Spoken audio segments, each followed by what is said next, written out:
Vamos correr aqui para o próximo assunto, que é importantíssimo. Vamos falar sobre saúde, pessoal. Já está aqui no nosso site. A dengue matou mais do que a Covid. Veja, em 2024, alta de 400% no número de mortos. A Luísa Vidal conta no nosso site que o número chegou a 6.041 mortes causadas pelo mosquito Aedes aegypti contra 5.959 por coronavírus. A doutora Luana Araújo, infectologista, está aqui conosco. Professora, obrigado por ter nos aguardado. Doutora, aliás, bem-vinda, boa tarde. Por que tantos casos assim, doutora Luana? Sempre tem dengue, né? Houve algum descuido por parte do governo ou alguma questão que foge, digamos assim, dos governos, né? Federal, estaduais e das prefeituras? Boa tarde. Boa tarde, Diego. Um prazer estar aqui com vocês. Pena que o assunto ele é tão desagradável quanto esse, né? A Mas dengue teve, na verdade, Estamos aqui para informar, desculpe dizer, e o que é mais importante, vamos tentar reduzir os números aí. Sempre, sempre. Acho que a informação é sempre a coisa mais importante que a gente pode oferecer às pessoas para que elas tenham um pouco mais de domínio, né, sobre o que acontece com elas.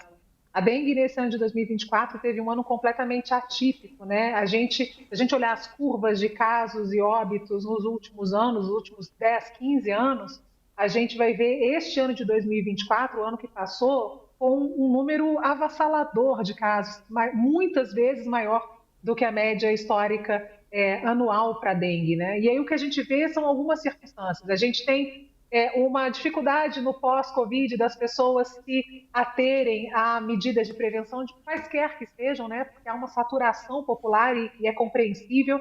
É claro, uma dificuldade também dentro dessa mesma situação de você cuidar do seu próprio quintal, da sua própria casa, lembrando que o mosquito, o Aedes aegypti, ele não voa para longe, então quando a gente começa a ter casos na vizinhança, tem que olhar para a própria casa, para o próprio quintal ali, para os prédios próximos, porque o foco está ali por perto, mas é claro que isso não é culpa da população, né? Não é sobre isso.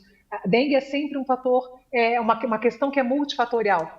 Então, a gente tem responsabilidade governamental, sim, de todas as esferas de governo, né, municipal, estadual e federal, desde limpeza de terrenos públicos a prédios públicos, até campanhas mais ostensivas sobre a própria dengue, e até uma questão da própria vacina, que a gente teve no ano passado, mas foi bastante confusa para as pessoas de uma forma geral, porque ela dizia respeito a um público bastante restrito, que as pessoas não entenderam exatamente por que foi escolhido, não tinha vacina para todo mundo no país inteiro, então foi tudo muito doutora confuso Luana, com relação à dengue.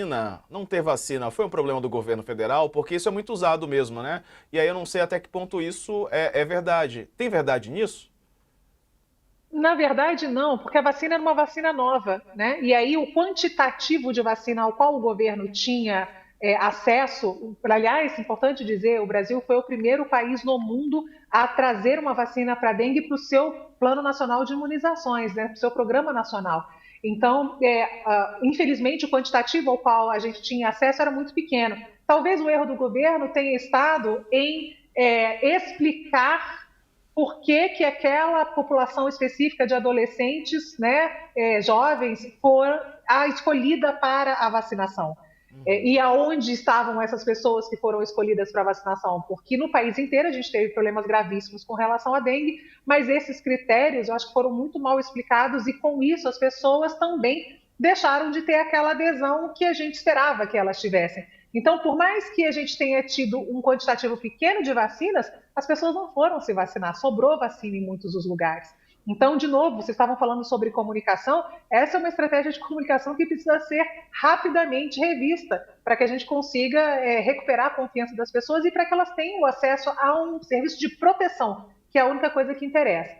Por último, nesse ano de 2024, a gente ainda teve a reintrodução no país do sorotipo 3, que era um sorotipo que não circulava há muito tempo, ou seja, ele encontrou uma população completamente vulnerável a ele. Lembrando que a cada vez que a gente tem dengue por um sorotipo, a gente constrói a longo prazo uma imunidade contra este sorotipo. Então, se eu tive contra o 1, eu não vou mais ter dengue pelo 1 para a minha vida. O 2, assim por diante. Mas, quando eu tenho 3 e encontro uma população completamente vulnerável, as pessoas estão sob risco e o 3 está aí, se espalhando pelo país em 2025.